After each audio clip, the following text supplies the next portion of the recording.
नमस्कार, आपका स्वागत है हमारे अद्वैत गरिमा चैनल पर। अगर आप चैनल पर नए हैं, तो हमारे चैनल को सब्सक्राइब कर लीजिएगा, जिससे आपको जीवन को गहराई से समझने और जीने की सीख हमारे चैनल के ज़रिए मिलती रहे। तो आज हम बात करने वाले हैं आचार्य प्रशांत जी की पुस्तक विद्यार्थी जीवन, पढ़ाई और मौज के बारे में। जो यह पुस्तक एक विद्यार्थी के जीवन के लिए बहुत ही महत्वपूर्ण है। तो हम आज आचार्य प्रशांत जी की पुस्तक विद्यार्थी जीवन, पढ़ाई और मौज के बारे में पढ़ने वाले हैं, जिसमें हमारे कुल चैप्टर 22 हैं। तो आज हम अपना पहला शीर्षक चंचल मन उठाते हैं, जिसमें का हमारा फर्स्ट चैप्टर है डर बहुत लगता है, जिसमें प्रश्नकर्ता हैं आचार्य प्रशांत जी से प्रश्न करते हैं, आचार्य जी, हम लोग कुछ भी करने बैठें, जैसे पढ़ने बैठें, योग करें, मेडिटेशन करें, यहाँ तक कि जब मैं आपसे ये सवाल भी पूछ रहा हूँ, तो ये सवाल पूछते हुए भी मेरे दिमाग में कुछ और चल रहा है। तो प्रश्न ये है कि मन को नियंत्रित कैसे किया जा सकता है और कैसे उसे एक समय पर एक चीज में लगाया जा सकता है।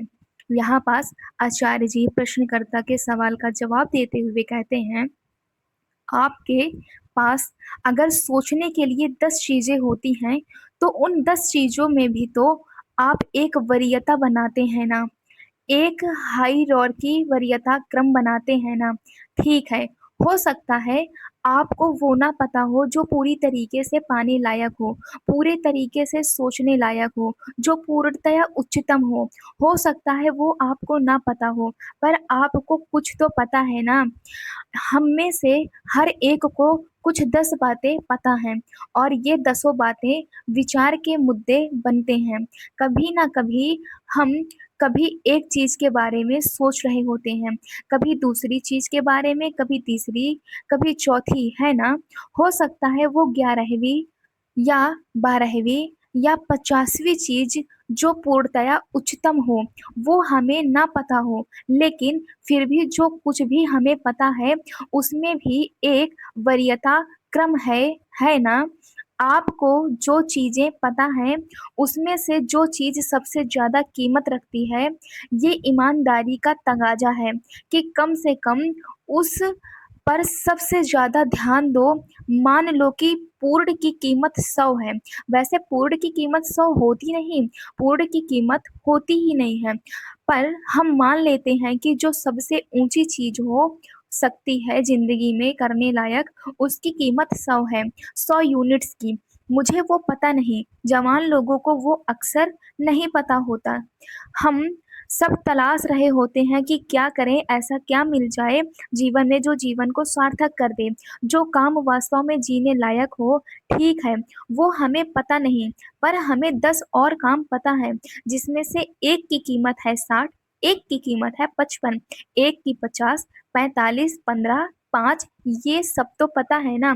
तो आप इतना तो जानते हो कि जो काम आपको पता है, उसमें से एक की कीमत 5 की है, और एक की 55 की, और एक की 60 की है।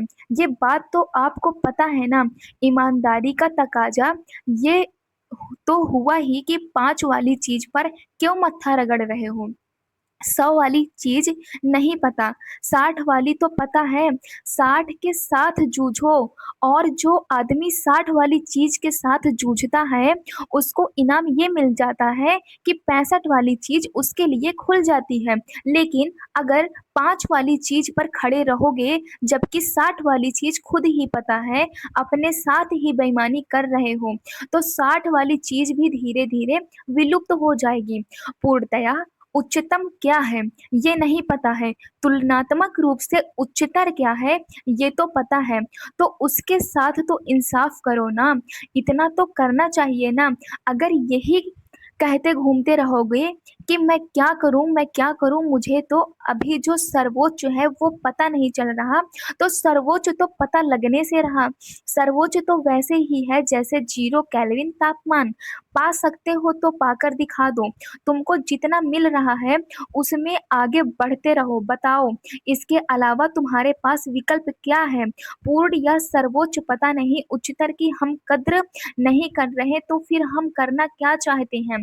पूर्ण की तो परिभाषा ही यही होती है कि वो हाथ से पकड़ में नहीं आ सकता। ठीक? तुलनात्मक रूप से जो उच्चतर है वो पता है, लेकिन उसको ये कहकर हम बेइज्जत कर देते हैं कि ये तो सिर्फ उच्चतर है। तो फिर हम करें क्या? जो भी तुम्हें आज यहाँ बैठे-बैठे समझ में आता हो कि तुम्हारे लिए ऊँचा से ऊँचा काम है, वो अभी करो। उसको अगर करोगे जान लगाकर तो जैसा कहा कि 60 का करोगे तो 65 खुल जाएगा, 65 में डूबोगे, 70 खुल जाएगा, आगे की कहानी खुद ही सोच लो। और नहीं कोई चारा होता जिनको हम कहते हैं कि दुनिया के ऊंचे से ऊंचे लोग हुए, किसी भी क्षेत्र के, अध्यात्म के हों, विज्ञान के हों, खेल के हों, राजनीति के हों, दुनिया के किसी भी क्षेत्र के जो सर्वोच्च लोग हुए हैं, वो सब ऐसे ही तलाशते तलाशते, ठोकर खाते हुए कदम दर कदम बढ़े हैं। सबने मेहनत करी है। मेहनत का कोई विकल्प नहीं होता। ये जो सडन रियलाइजेशन, अचानक बोध प्राप्ति होता है, ऐसी कोई चीज होती नहीं है। तुम सोचो कि कोई वैज्ञानिक है, वो अपनी प्रयोगशाला में बैठा है और अचानक उसको यूरेका हो जाएगा। तो ऐसा नहीं होता। उस यूरेका के पीछे बहुत सारी मेहनत है। उसी तरीके से तुम सोचो कि कोई आध्यात्मिक साधक है, वो पेड़ के नीचे बैठा है और अचानक उसे बोध मिल गया। तो ऐसा होता नहीं है। ये सब किस्से कहानियों की बात है। आपको सीढ़ी दर सीढ़ी तरक्की करनी होती है। सारा काम तुलनात्मक रूप से होता है, रिलेटिव रूप से होता है। जो आदमी एक-एक कदम मेहनत करने को तैयार नहीं है और सोच रहा है कि अचानक कुछ हो जाएगा, उसका कुछ नहीं हो सकता। प्रश्नकर्ता कहता है, मेरा प्रश्न ये है कि हम कैसे बिना डर के जीवन जी सकते हैं? यदि हम जानते हैं कि हमारी मृत्यु तो होनी ही है, तो हर पल मृत्यु के डर के बिना एक निर्भय जीवन कैसे जी सकते हैं? तो यहाँ आचार्य जी हमारे उस प्रश्नकर्ता के सवाल का जवाब देते हुए कहते हैं, इतनी फुर्सत क्यों है कि सोचो कि मरने वाला हूँ, मौत से डरोगे तब ना जब मौत के बारे में सोचोगे। ज़िंदगी में इतना खालीपन, या ज़मीनी भाषा में कहूँ तो विल्लापन है, क्योंकि बैठे-बैठे यही विचार रहे हो कि मौत कब आएगी। ज़िंदगी इसलिए मिली है कि उसे जी लो पूरा, इसलिए थोड़ी ही मिली है कि जीते-जीते भी मौत के बारे में सोचे जा रहे हो। मौत के बारे में सोचना नहीं होता। क्या करोगे मौत के बारे में सोचकर? तुम मरे तो हो नहीं, तो तुम्हें कैसे पता कि मौत कैसी होती है? हाँ, इतना तुमको पता है कि जीवन का अंत होता है। मौत को तो तुम नहीं जानते, जीवन के अंत को जानते हो। एक बार ये जान गए कि जीवन का अंत होता है, अब सोचे क्या जा रहे हो? अब तो बहुत बड़ी बात पता चल गई कि तुम्हें जो जीवन मिला है, वो खत्म होगा ही होगा। जीवन माने घड़ी चल रही है। ये जो घड़ी है, ये कभी ना कभी रुकनी है।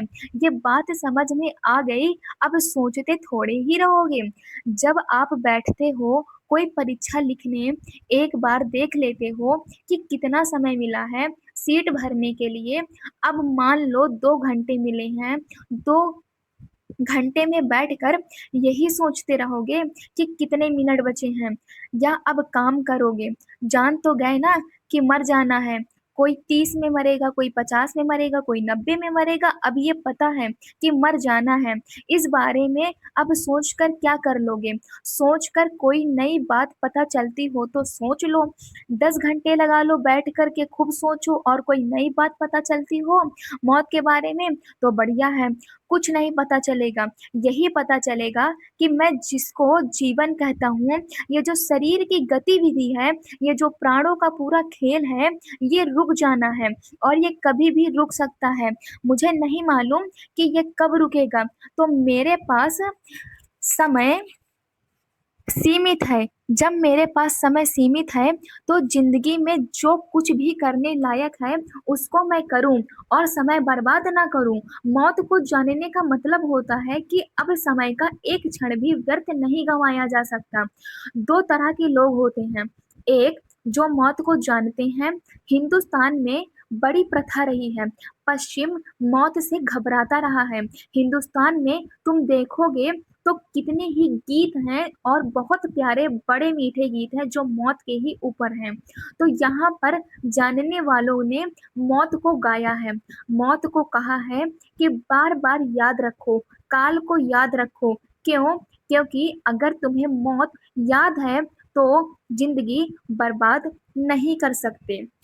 जिसको मौत याद है वो ज़िंदगी बर्बाद नहीं कर सकता और ज़िंदगी बर्बाद करने का सबसे बेहतरीन तरीका होता है मौत के बारे में सोचना। इस लाइन को दोबारा आप सुनना, जिसको मौत याद है वो ज़िंदगी बर्बाद नहीं कर सकता और ज़िंदगी बर्बाद करने का सबसे बेहतरीन तरीका होता है मौत के बारे में सोचना। समझो, मौत याद होनी चाहिए। जब याद है तो उसके बारे में विचार क्या कर रहे हो? मौत याद है तो ज़िंदगी बर्बाद नहीं करनी। मौत याद है तो अब मौत के बारे में सोचना नहीं है। सोचना क्या है? पता तो चल गया। डूब कर काम करो। अक्सर जब आप तैयारी करके नहीं आए होते हो परीक्षा की, तो ये तो होता है कि सब लोग तो जूझ रहे हैं और जल्दी-जल्दी लिखे जा रहे हैं। आप हाथ में पेन लेकर पूरे हॉल को देखे जा रहे हो और कह रहे हो ये सब नश्वर है, ये सब मरेंगे और ये नश्वरता का ख़्याल आ क्यों रहा है? इसलिए आ रहा है क्योंकि पिछली रात मेहनत करनी चाहिए थी, तब बढ़िया खा-पी कर सो रहे थे। सब जानते हैं कि सब नश्वर है, बार-बार उसे दोहराओ मत, जान लो और जियो। पूरी वीडियो देखने के लिए आप सभी लोगों को धन्यवाद।